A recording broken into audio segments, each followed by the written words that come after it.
welcome back to Try New Things. So glad you joined us today. This is part 2 of the vintage corn sheller restoration project. Now, if you missed part 1, I invite you to go back and watch that now, and then come back to this video, or watch this video and go back and see what you missed. But in the first episode, what we did was the full disassembly of the corn sheller. We cleaned and addressed all the metal parts, and we began the woodworking. So we got the frame cut out, and we got some tenons and mortises done. But today is time to continue on with that woodworking, and then in this video I'll take you all the way through to the end.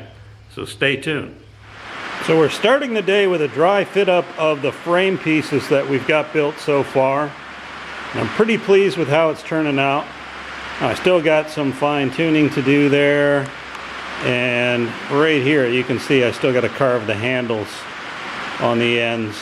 Not quite sure how I'm going to do that yet, but today we're going to move on to panels. So I've got 3 pieces of 1-inch oak here, and I've just kind of laid out the bits and bobs that I have to make. And I was thinking about tongue and groove, but I'm also thinking about using my biscuit joiner. But can't seem to find my biscuit joiner this morning, so maybe I never did bring it all the way out from the house.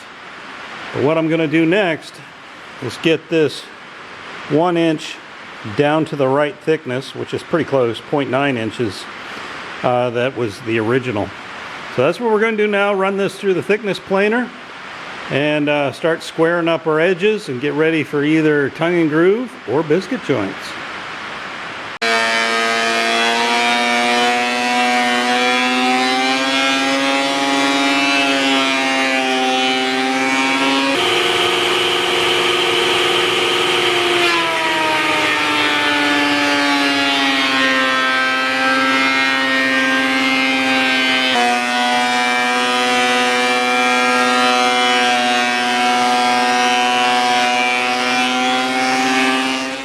So I was fortunate enough to find my biscuit joiner here in the barn, up on a shelf in a box, and I have some biscuits. It's time to start making some panels. So let me get set up and we'll get started with that.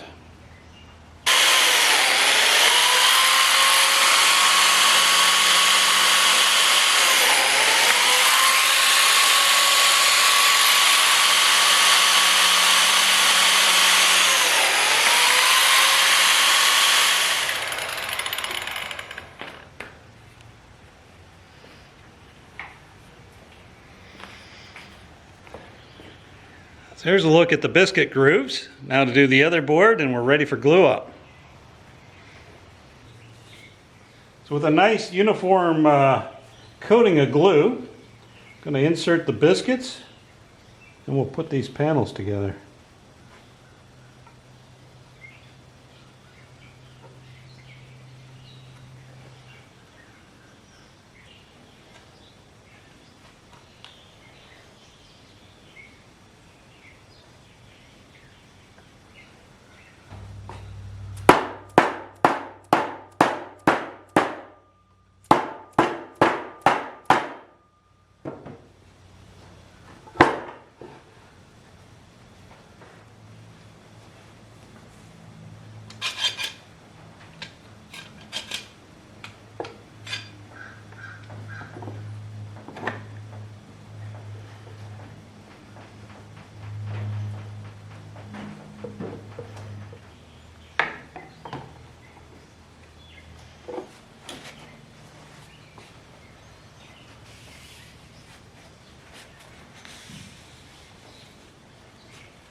So we're back out at the farm again, and it is an absolutely perfectly beautiful sunny Sunday morning. And the rain we got yesterday is going to make everything that's green really pop today, which includes 4.5 acres of lawn that's going to need mowed.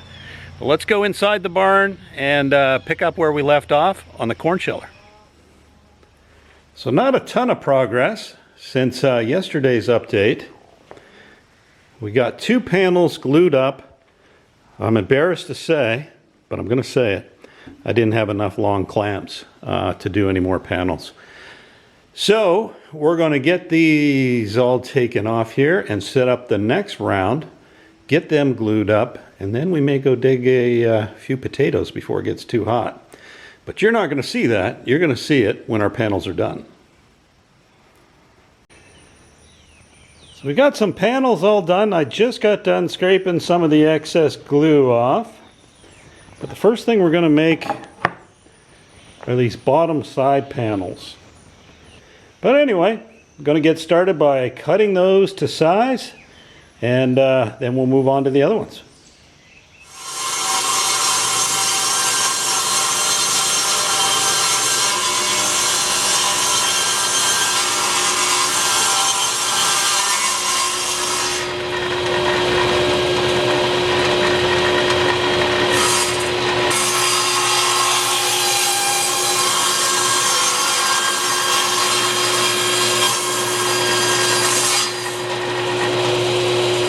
Well, those bottom panels were a little finicky, but I got them dry fit in there. There's a rabbet on both sides of each one of those panels, and that's how they stay in there. But it's time to go on to something else. So just like we did on the previous parts, the frame parts, we're going to use the old bits to act as our template. So this is the first half of the top curve portion. So I'm going to go ahead and get this traced out, so that we can cut these out and get them ready.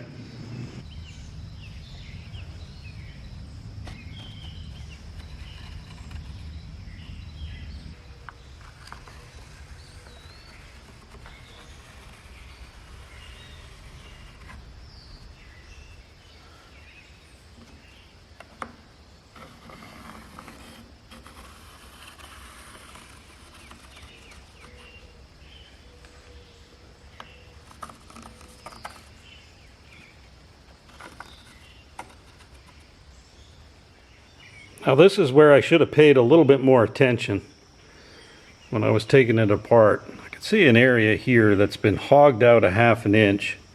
So I've marked it 1/2 inch here.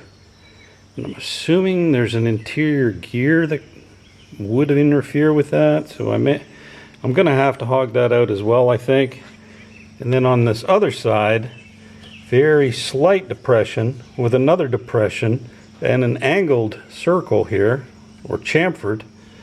I don't know. I'm going to have to go back in the photos and see why those are the way they are. But if I need them, I'll make them. So I've gone ahead and cut the recesses that fit in the slots in the framework. Now it's time to cut out the curves. So for that, I think I'm going to use either the bandsaw or jigsaw, and then take it over to the belt sander. So I've decided to try the 10-inch Delta bandsaw. Another auction buy that I picked up pretty cheap. And the only problem with it is it's a little like me. It's a little old and a little weak. But we're going to give it a try.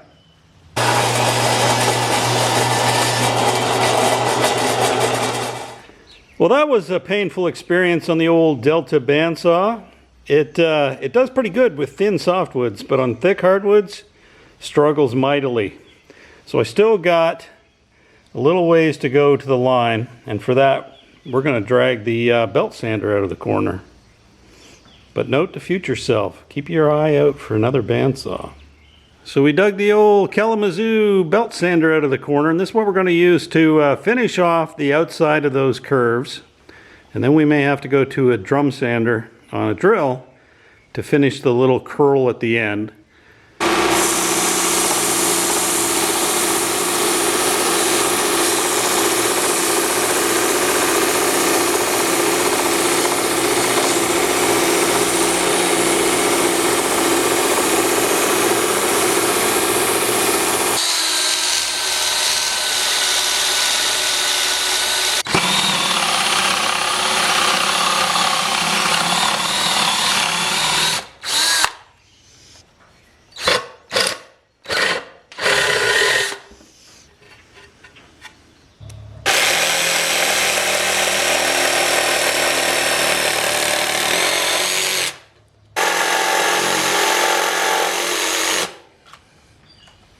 So there we go, there's our two halves. Got the top panels all done.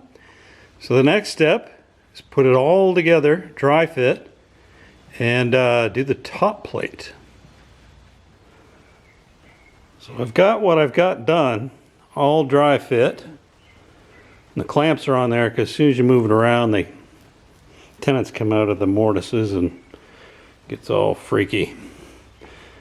But it's time now to work on the top. So let's find another piece of oak and make a top for this bad boy. So here's the old one. Here's the new one. So you can see the hole is off-centered. So try to capture that. So I'm going to drill a hole in the middle of that circle and use the jigsaw to try to cut it out.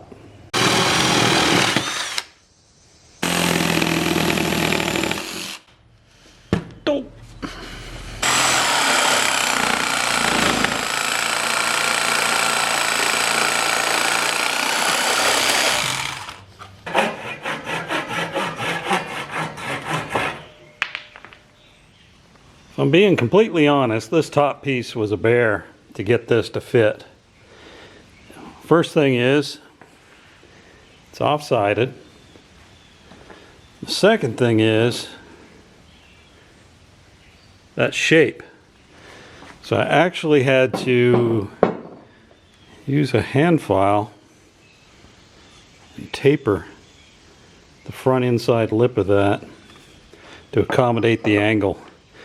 And that took some work in the oak, but it's done and we can move on to the next piece. All right, so I've got a possible 1 step forward, 3 steps backward scenario. Let me show you what I'm talking about. Now, in order to get this top piece off and on, if you need to clean it out or service it, that kind of thing, the holes in the sides have to be bigger than the shafts. That makes sense because you've got to pull it out because of the way it's tucked into the pockets, top and bottom. You're going to be able to move it out and then lift it up. And then to put it back on, you got to drop it down, slide it back. Got it. Now, the problem is, well, one of the problems is, and I went back to the photos to check how this was configured. And I went back and I double checked the one that was on there originally. So here you can see there's a double bracket and a single bracket. Here's my board. Got a double opening and a single opening. Why does it have a double opening where there's a gap and a single opening where there's a plate? And the holes are slightly too high and they stick up above the bracket. And this is the way it was originally. So, do I trim the bottom off of these? The other side's not too bad, but at least on this side, do I trim the bottom off this one and redo it and put the double slot on the front and the single slot on the back? Otherwise, I have a gap where you can see through into the gears. I think the right call is to do it right, don't do it like it was.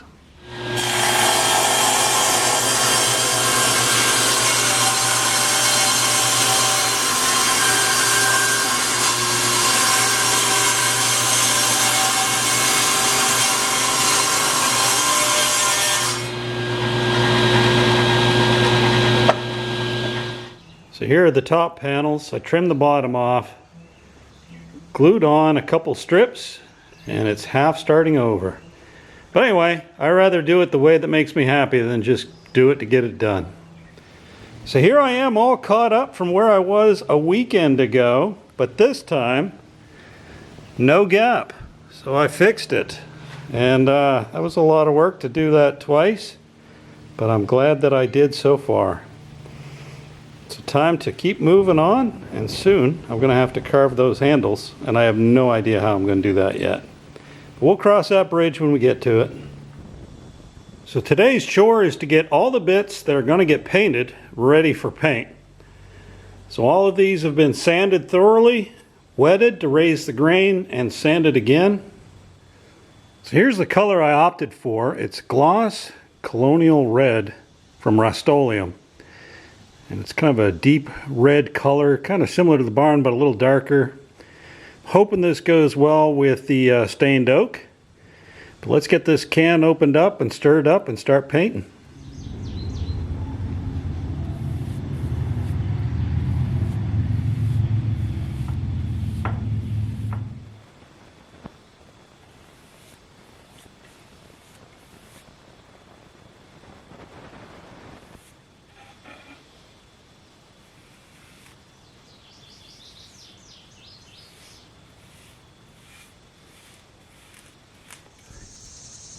So while the paint dries on the panels, I can't avoid it anymore. It's time to work on the handles.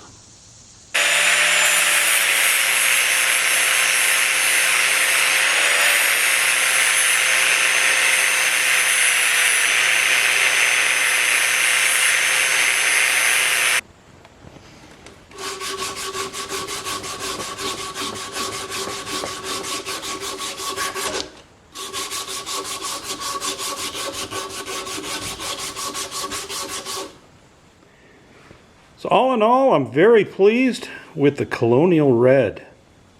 And last night I tested some stain, which I'll get into later. Getting ready to stain the other bits and bobs. So all the brace pieces have been wetted to raise the grains and resanded to 180. And here are the products I'm going to use on them. First is the Minwax Pre-Stain Wood Conditioner. Hopefully that'll provide for a more consistent stain application. And for the stain, I wanted something where the oak wouldn't look too shiny and new. So a little bit of color in it. So I went with this Early American, and this happens to be a stain and poly. So all in one, so I don't have to come back and poly later. But yeah, let's crack these open. Get them stirred up and start staining the braces.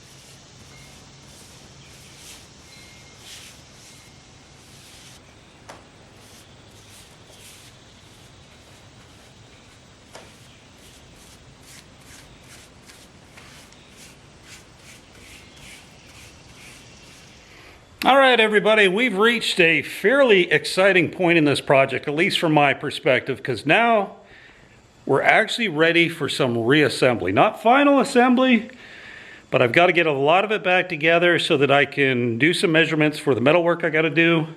But let me show you my setup here. So here are the colors side by side for the very first time. I've got my Early American stain on the white oak. I've got my Colonial Red on the panels. I'm ready to start putting these things together, and I do think my handles turned out okay. Here's what I found that I'm going to be using. I'm going to reuse some of the old hardware, but I found these old-timey square-headed lag bolts in black. So these are what are going to hold a lot of these connections together, and that's what I'm going to be doing tonight, starting that up.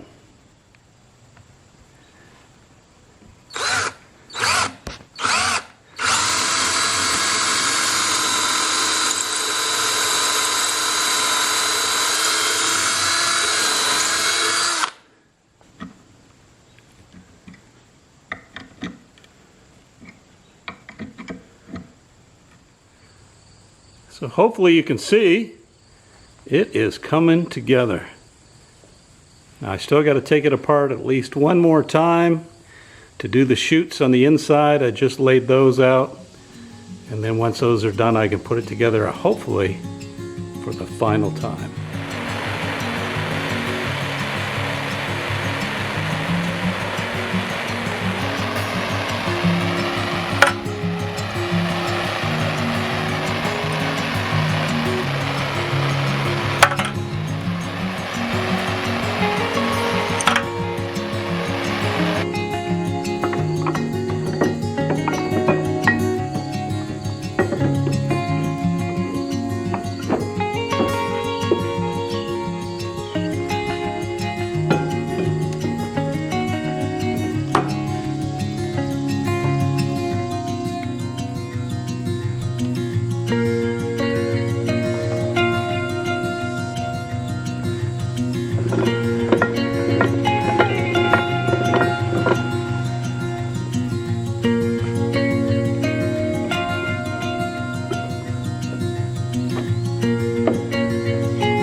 All right, let me show you where I got to at the end of the day today. Today is Saturday, and I'm going to show you what we got done on the corn sheller.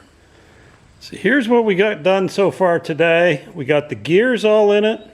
We got the top panels on. We got the top installed.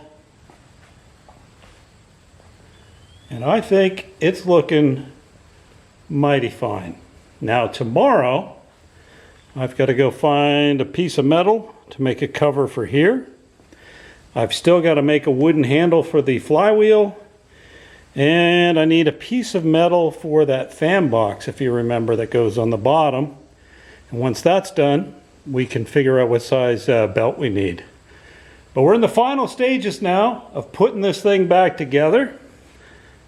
And very soon we'll reach the end of the video, which is probably pretty good because I'm guessing about 25 minutes in. So yesterday I made the required trip to Lowe's to pick up hopefully most of what we need to finish up this project, except for the belt to run the fan, which isn't going to be a requirement to make it work, but will be a requirement to make the fan work. But let me show you what I picked up at Lowe's. Should be no surprise. So here it is. I picked up some sheet metal. And this first one I got is 16 gauge. So this is going to be for the top. And then unfortunately they didn't have any long enough. I'm going to have to use two. This is 22 gauge, and this is going to be on the fan surround. So I'm not a metal worker, but I'm going to figure this out. And that's my job for today.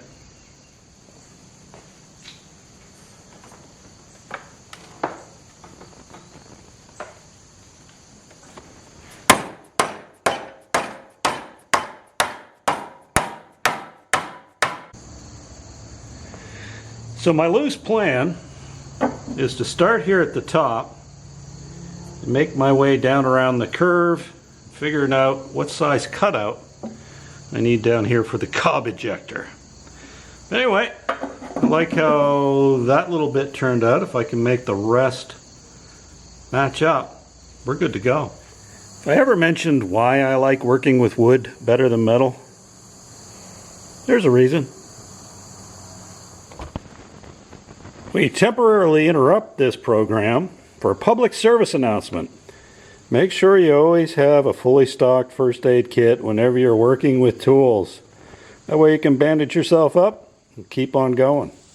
Well, this step took me about an hour, a little bit more than an hour.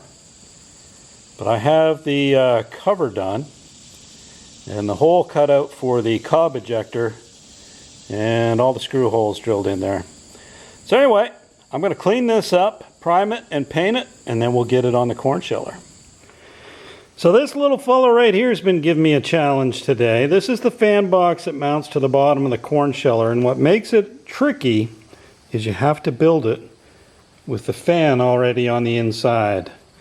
So I'm just getting ready now to put the sheet metal skin on it, and then we'll mount it to the bottom of the corn sheller.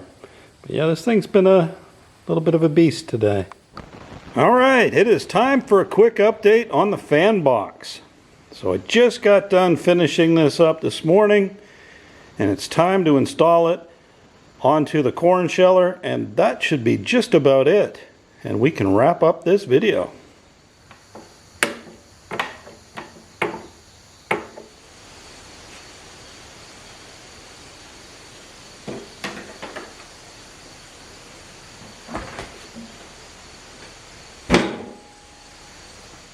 All right, everybody, it's been 6 weekends at least working on this project, and you're probably a half hour into the video at this point, and you're ready for this thing to wrap up, and I'm ready for this thing to wrap up.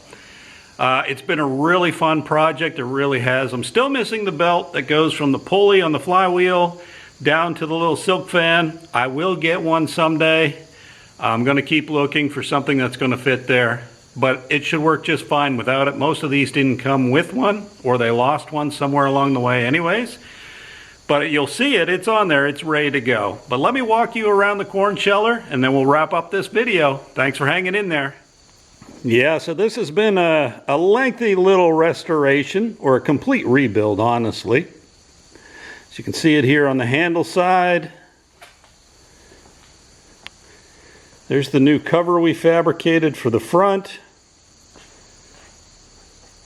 I epoxied in the TNT logo on the top. Over here you'll see the flywheel. Down on the bottom is the little fan box, just waiting for a belt to go from that flywheel down to the pulley on the box. But I'm very pleased with how it turned out. It's not perfect, but it's a heck of a lot better than it was when I picked it up at the auction. So what do you say we give this thing a try and see if it actually works?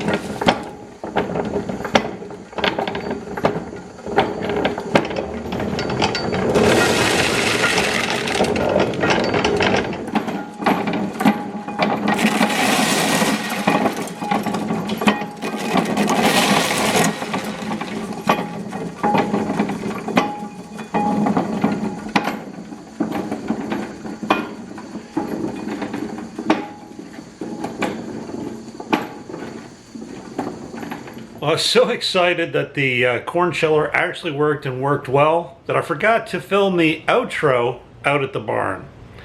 So hopefully you enjoyed this video series. I know it was a long one, but it was a long restoration for me. If you got any questions or comments, leave them below.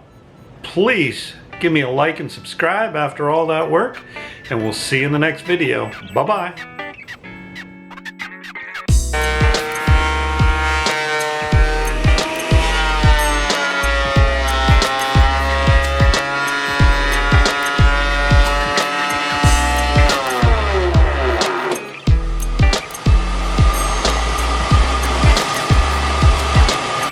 So the most astute of you are sitting there saying, why did he spend that time drawing it out on the board and then run it through the thickness planer?